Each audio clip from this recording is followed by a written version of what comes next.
Hoje, dia 10 de novembro de 1937, tropas da Polícia Militar cercaram o Congresso e impediram a entrada dos congressistas. O ministro da Guerra, General Dutra, se opôs a que a operação fosse realizada por forças do Exército. Nesta noite, Getúlio anunciou uma nova fase política e a entrada em vigor de uma nova Carta Constitucional elaborada por Francisco Campos. O Brasil encara uma nova situação. É o início do Estado Novo. Olá pessoal, tudo bem com vocês? Na aula de hoje, então, a gente vai estudar a Era Vargas de 1937 a 1945. Foi o período ditatorial de Getúlio.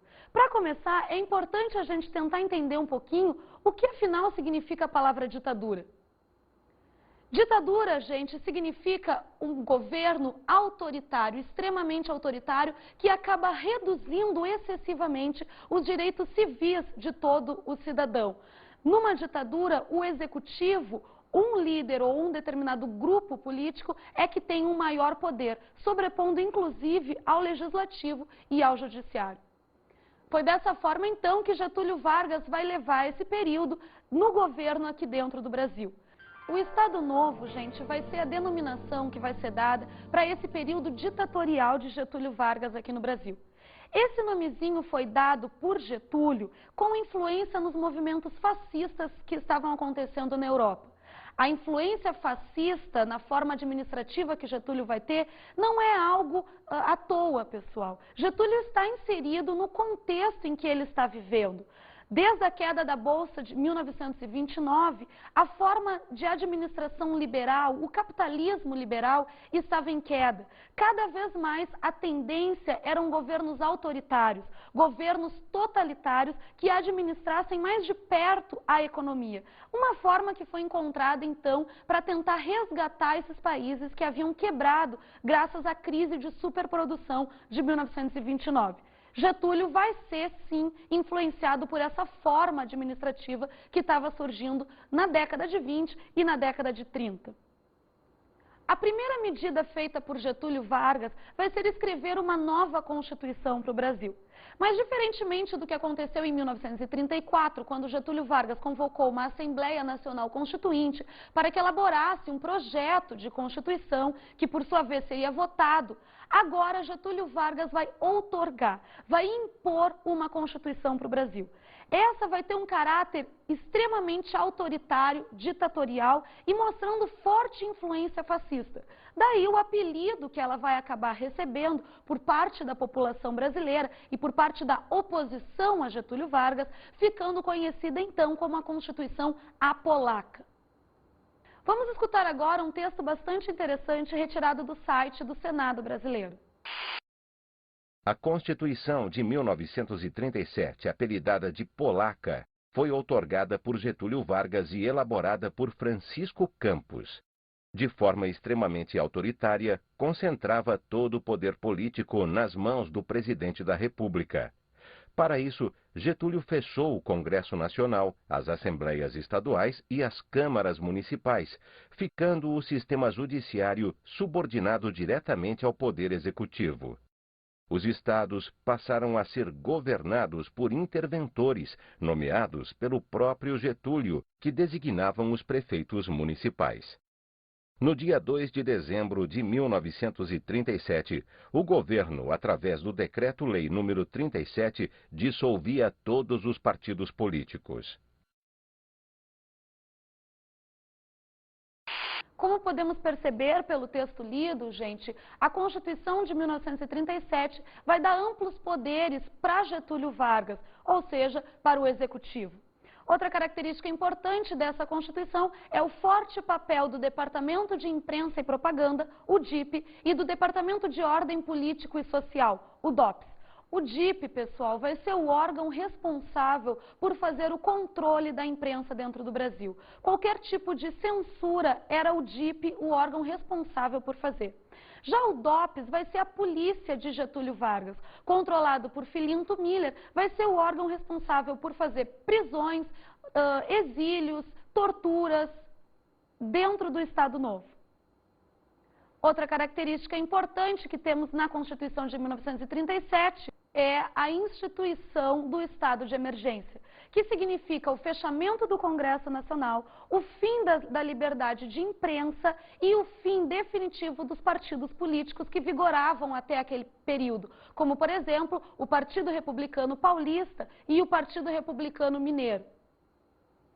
Outra característica fundamental da Constituição de 1937 é a proibição de greves e o fim das imunidades parlamentares. Getúlio vai fazer isso na tentativa de controlar tanto o operariado quanto os políticos dentro do Brasil. Ainda temos como característica relevante para essa Constituição a permissão de prender, exilar e invadir domicílios sem mandato policial. Getúlio ganha esse direito também, que é, na verdade, realizado através do Departamento de Ordem Político-Social. Também é importante ressaltar que Getúlio vai prolongar o mandato presidencial para 6 anos, ao contrário do que tinha sido colocado pela Constituição de 1934, onde o presidente tinha um mandato de 4 anos. As questões político-econômicas também são fundamentais, gente, para que possamos compreender um pouco melhor o Estado Novo de Getúlio Vargas. Em primeiro lugar, é importante colocar que o modelo político adotado por Getúlio vai ser aquilo que ficou conhecido como o populismo. Esse foi um modelo comum também na Argentina e no México do período, gente. Getúlio Vargas vai adotar esse modelo porque era extremamente importante que ele cooptasse a população, principalmente os trabalhadores urbanos, para que apoiassem o seu governo. Isso é fundamental porque não vamos esquecer que Getúlio entra na presidência da República através de um golpe. E era extremamente necessário, então, que ele tivesse o maior apoio possível ao seu governo. Caso contrário, o seu poder não seria possível. Populismo, gente, é a denominação que usamos para aquele tipo de governo que tem como sua principal preocupação o benefício dos trabalhadores ou cooptar, pelo menos, os trabalhadores. No Brasil, isso vai ser feito através da doação ou da concessão de leis trabalhistas. Mas Getúlio Vargas não vai conceder essas leis por um caráter benéfico ou algum tipo de idealismo. Essas leis são concedidas por Getúlio simplesmente para trazer para o seu lado o apoio do operariado urbano. E essa é outra questão importante. As leis trabalhistas, nenhuma delas está dizendo respeito ao trabalhador rural. Getúlio não quer entrar em conflito com as oligarquias brasileiras. Por isso, ele vai simplesmente tentar regulamentar o trabalhador urbano. É importante colocar que no período, que até esse período, até Vargas entrar no poder, não existia nenhum tipo de regulamentação trabalhista. Não existia direito a férias remuneradas, não existia direito a um descanso semanal, não tinha horário mínimo de hora para trabalhar por dia. Não existia nem ao menos, pessoal, um salário mínimo decretado dentro do Brasil. Vai ser Getúlio Vargas que vai começar a regulamentar as relações entre o empregador e o empregado, concedendo então essas leis ou regulamentando esses fatores aqui no país. O controle dos sindicatos vai ser extremamente importante para que Getúlio Vargas então conseguisse controlar o operariado. Getúlio concede as leis trabalhistas, na verdade, para ocupar o espaço que qualquer outro tipo de organização tivesse junto ao operariado. Não vamos esquecer que na década de 10 até a década de 20, o movimento anarquista foi extremamente importante junto ao trabalhador. Já na década de 20, temos o comunismo atuando junto a esse trabalhador urbano. Getúlio Vargas, ao conceder as leis trabalhistas, ele acaba anulando a influência de qualquer tipo de órgão junto ao operariado, porque eles perdem o seu caráter de reivindicação, porque afinal de contas agora o Estado, Getúlio Vargas, estava concedendo, estava dando para o operário tudo o que ele estava, todas as razões de luta que o operário tinha. A forma como Getúlio vai ter para controlar o sindicato é através da criação de sindicatos únicos por categorias e através da criação de um imposto sindical. Esse seria a contribuição obrigatória, mesmo de operários que não tivessem vinculados a algum sindicato, de um dia de trabalho anual. Esse dinheiro era remetido para o Estado e que, por sua vez, era ele o responsável por repassar a verba para os sindicatos. cerca de 20% apenas do imposto sindical era repassado para os sindicatos. Ainda temos o caráter importante do sindicalismo nesse período do Brasil, porque ele vai acabar destinando parte dessa verba para investir em campanhas políticas. Vai ser aí que vai se dar o surgimento do caráter do pelego. O pelego seria um líder sindical que, na verdade, está muito mais vinculado aos interesses do Estado do que aos interesses do trabalhador. A influência do populismo de Getúlio Vargas está diretamente relacionada também com o populismo de Cárdenas, no México, mas sobretudo com o populismo de Perón, na Argentina. É importante e muito importante para todo o governo populista, gente, ter um forte apelo de discurso junto ao povo.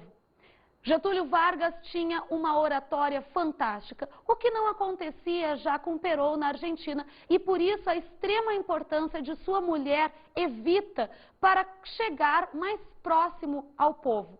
Outra preocupação extremamente importante de Getúlio vai ser a consolidação da formação de uma nação aqui no Brasil. Nação, pessoal, significa uma espécie de sentimento. É um conjunto de fatores que faz com que alguém no Chuí se sinta tão brasileiro como alguém em Belém do Pará. Nação é algo construído, demora muito tempo para se consolidar, porque é necessário que todo o país se sinta pertencente a uma determinada ordem, a mesma determinada ordem. Getúlio Vargas vai conseguir consolidar finalmente esse processo que havia sido iniciado desde Dom Pedro II, quando faz a independência em 1822. Só que a forma como Getúlio consolida a formação de uma nação no país é um tanto autoritária. Por exemplo, Getúlio vai fazer a queima das bandeiras estaduais, demonstrando que a partir daquele período não existia mais regionalismo. O mais importante seria a bandeira nacional, o mais importante seria o Brasil. Outra questão importante é o fato de Getúlio combater o ensino de idiomas que não fosse o português no país. Italiano e alemão, por exemplo, que tinham forte atuação aqui por causa dos imigrantes, vão ser proibidos e, inclusive, pessoas vão ser presas se insistirem em falar essas línguas. O modelo econômico adotado por Vargas vai ser aquilo que ficou conhecido como nacionalismo.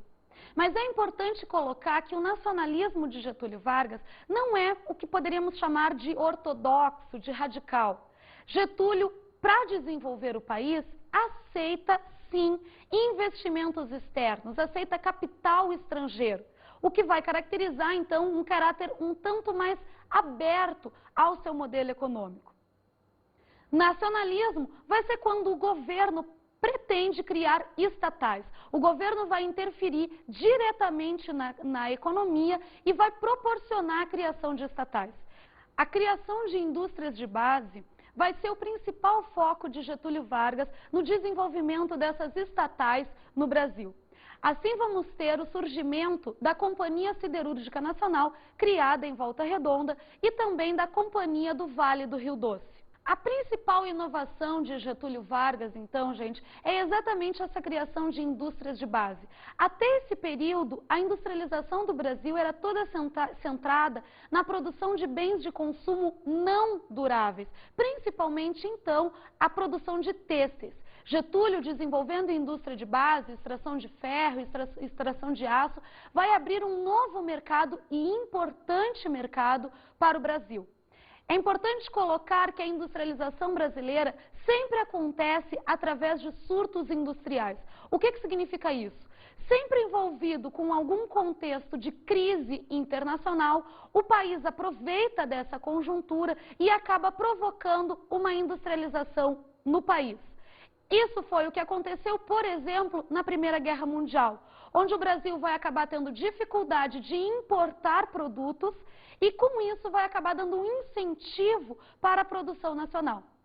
Agora, com Getúlio Vargas, também vai acontecer algo muito semelhante, só que devido à Segunda Guerra Mundial. Vamos ter um aumento significativo, então, de exploração e exportação da borracha, do aço e do ferro. com o capital oriundo, então, da exploração do ferro, da borracha e do aço, um novo investimento para a industrialização brasileira vai acontecer. Só é importante explicar um pouquinho mais, gente, o que significa uma industrialização feita à base de surtos. Isso é colocado, gente, em grandes períodos de industrialização. A industrialização acontece, ela cresce em um determinado momento, sempre vinculada a alguma crise externa, só que em seguida isso diminui. A industrialização vai sofrer um refreamento. E somente as empresas maiores vão se consolidando no país. Vai ser dessa forma, então, consolidando em empresas grandes, as empresas maiores, é que a industrialização no Brasil vai sendo realizada. A queda do Estado Novo, gente, começa a ser articulada a partir de 1942. É importante lembrar que nesse período estamos vivendo a Segunda Guerra Mundial. E o Brasil, desde o início, está sofrendo fortes pressões por parte dos Estados Unidos para entrar nesse conflito. Mas Vargas, principalmente por ter fortes tendências fascistas, tenta se manter o máximo possível na neutralidade frente a essa guerra. Mas em 42, um episódio muito importante vai acontecer, que vai acabar provocando, obrigando então a entrada de Getúlio na guerra. Vai ser o ataque que navios brasileiros vão sofrer por parte de submarinos alemães. Ao entrar na guerra, um forte problema começa a acontecer para o governo de Getúlio. É uma espécie de contradição. Como que, por um lado, vamos estar lutando contra ditaduras, contra governos totalitários, autoritários na Europa, e ao mesmo tempo, dentro do Brasil, estamos apoiando, estamos permitindo a existência de uma ditadura. A oposição a Getúlio Vargas, principalmente a imprensa brasileira, na liderança de um jornalista chamado Carlos Lacerda, em seu jornal Tribuna da Imprensa, vão usar desse argumento para tentar desestruturar o governo de Getúlio, obrigando então que ele fizesse a redemocratização do país. Diante dessa situação, Getúlio não consegue manter por muito mais tempo a ditadura, o Estado Novo, e vai se obrigar, então, a fazer a abertura política. Primeira situação que Getúlio coloca é a marcação de eleições presidenciais para 1945. Para que isso fosse feito, é permitido que a abertura política seja feita, ou seja, os partidos políticos vão poder voltar ao cenário brasileiro. Os principais partidos políticos que surgem nesse período vão ser, em primeiro lugar, a União Democrática Nacional, conhecida então como UDN. Esse partido tem na sua base o empresariado urbano e vai ter como principais líderes o próprio Carlos Lacerda, o Assis Chateaubriand e até mesmo o Roberto Marinho. Esse partido, gente, é considerado como tendo um ideário liberal conservador. Liberal por ser contra a ditadura de Getúlio Vargas, mas ao mesmo tempo conservador por não pretender maiores mudanças na estrutura político-administrativa do Brasil. Outra característica importante da UDN é a oposição a Getúlio Vargas, ao caráter nacionalista e também aos comunistas no país. Isso vai ser muito importante para os próximos anos, até o golpe de 64 aqui no Brasil. Temos ainda o Partido Social Democrático, o PSD. Esse partido, gente, acaba abrangendo os antigos partidos republicanos que surgiram desde o momento da proclamação da República. Partido Republicano Paulista, Partido Republicano Mineiro, Partido Republicano Rio-Grandense, ou seja, elites rurais. O PSD, gente, é o maior partido no Congresso brasileiro até 1964. Característica essa não muito diferente do que temos hoje ainda no Congresso. Até hoje, as elites rurais são a maior bancada dentro do Congresso brasileiro. Também é importante colocar que o PSD tem uma característica extremamente conservadora. Dessa maneira, o PSD também se coloca contra a maiores mudanças na estrutura do Brasil. Um fator muito interessante, gente, é lembrar que Getúlio Vargas estava entre os formadores do PSD. Isso não significa que esse partido, durante todo o tempo, é um apoiador de Getúlio, mas, sem dúvida, tem uma forte atuação de Getúlio junto às elites rurais. Outro partido surgido nesse período é o Partido Trabalhista Brasileiro, o PTB. Esse também vai ser um partido que vai ter como um dos fundadores Getúlio Vargas. Vejam a estratégia de Getúlio. Ele consegue, por um lado, o apoio das oligarquias brasileiras através da aproximação com o PSD e, por outro, ele consolida o seu apoio por parte do operariado através da aproximação com o PTB. Vargas age em torno desses dois partidos, conseguindo então uma forte atuação na sociedade brasileira. O PTB é um partido que vai atuar como um partido trabalhista, fortemente junto ao operariado urbano e também aos sindicatos. É um partido que durante todo o período vai ser pró-Getúlio Vargas, dando total apoio a Getúlio, apoio incondicional. Um dos principais ideólogos do PTB é Alberto Pasqualini, mas também temos forte atuação de Leonel Brizola. Outro partido importante que vai aparecer nessa época vai ser o Partido Comunista Brasileiro, o PCB. Esse partido não vai ter uma atuação maior dentro do Brasil por causa do PTB. O PTB vai ocupar o espaço onde o PCB deveria estar inserido, ou seja, junto ao operariado. Dessa maneira, esse partido que tem uma tendência marxista não vai ser um partido considerado forte, dando apoio sempre a quem tende a estar no poder. Feita a abertura partidária, abertura essa que coloca pela primeira vez partidos políticos com caráter nacional no Brasil. Até esse período, os partidos são regionais, gente. Seja lá o Partido Conservador ou o Partido Liberal do Segundo Império, sejam os partidos republicanos da República Velha, eles são partidos regionais. Ou seja, não existe um diretório nacional, não existe um comando nacional para esses partidos. Eles vão atuar dentro de cada estado, tendo muitas vezes características diversas de um estado para outro. Agora não. Agora os partidos passam a ser nacionais. Com isso, então, Getúlio acaba marcando as eleições presidenciais para 1945. Um novo problema surge, então, para o Brasil. O povo brasileiro começa a exigir a participação de Getúlio Vargas nas eleições de 1945. Afinal de contas, Getúlio, durante o Estado Novo, havia conseguido consolidar a sua imagem como o pai dos pobres, a pessoa que estaria lutando sempre ao lado do trabalhador. Isso foi feito principalmente através do forte papel da imprensa partidária a Getúlio Vargas, através do rádio, através de sambas enredo no período, sempre trabalhando com a imagem positiva de Getúlio junto aos trabalhadores. O povo brasileiro pedindo a participação de Getúlio nas eleições de 45 é o que vai acabar dando origem ao famoso movimento do queremismo.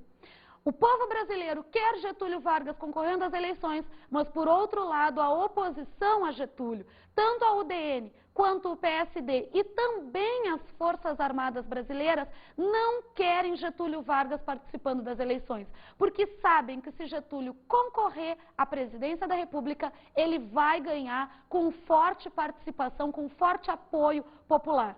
O povo brasileiro vai às ruas, então, gritando: queremos Getúlio, queremos Getúlio. Queremos Getúlio concorrendo às eleições presidenciais e queremos Getúlio escrevendo uma nova Constituição para o Brasil.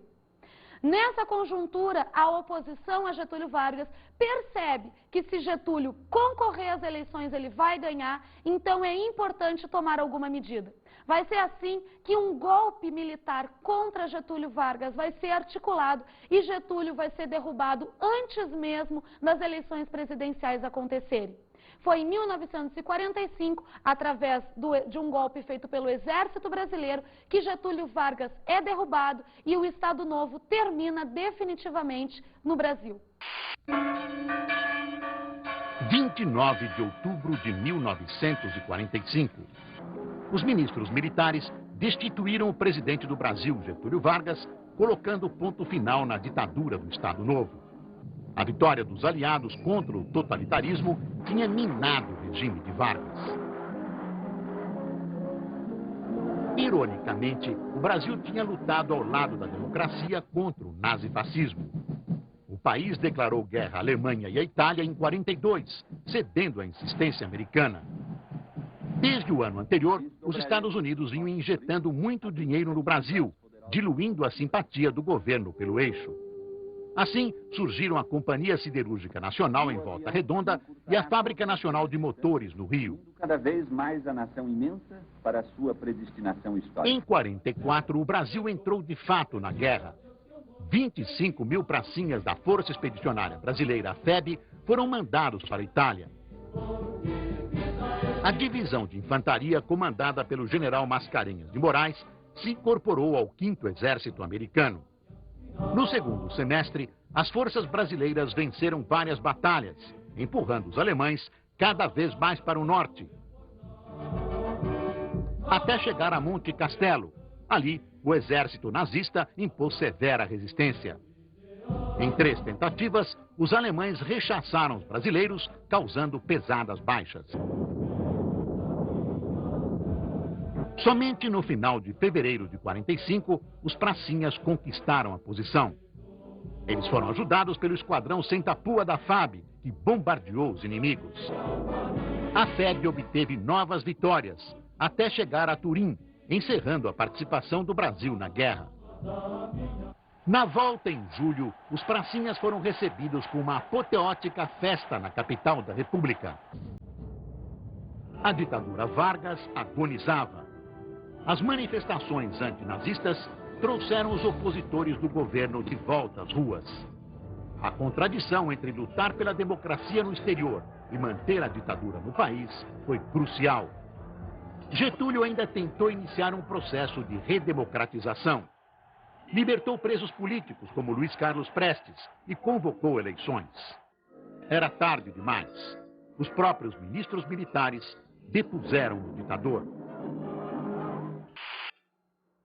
Ao ser deposto em 1945, pessoal, Getúlio Vargas vai acabar se exilando voluntariamente em sua cidade natal, São Borja, no Rio Grande do Sul. Mas não pensem vocês que Getúlio se afastou da política brasileira. Na verdade, ele já está preparando, articulando o seu retorno no próximo governo. Getúlio, durante esse período que segue, vai conseguir ganhar como senador pelo estado do Rio Grande do Sul, mantendo sua presença ainda na política nacional. Mas isso é uma questão que a gente vai acabar abordando na próxima aula. Vamos agora dar uma olhadinha na nossa dica de estudo.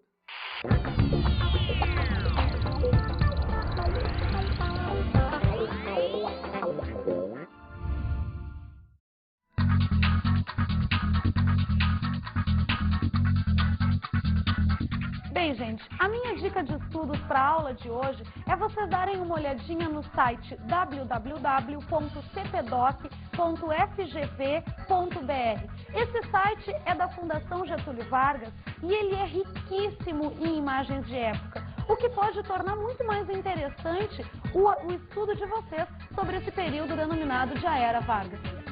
Bem, gente, por hoje é só. Até a próxima aula.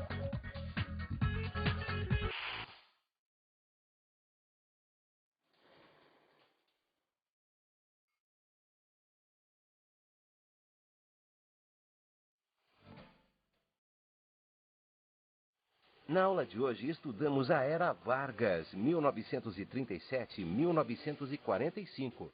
Conversamos sobre o Estado Novo. O Estado Novo foi o período ditatorial do governo de Getúlio Vargas. Para a realização desse período vai ser extremamente importante a aproximação que Getúlio faz do operariado através do seu caráter populista e também das medidas econômicas do nacionalismo. Analisamos também a queda do Estado Novo. A queda do Estado Novo está diretamente relacionada com a participação do Brasil na Segunda Guerra Mundial. Começa a haver uma contradição entre lutar contra regimes fascistas e totalitários fora do Brasil e aqui no país manter um regime ditatorial. Bons estudos!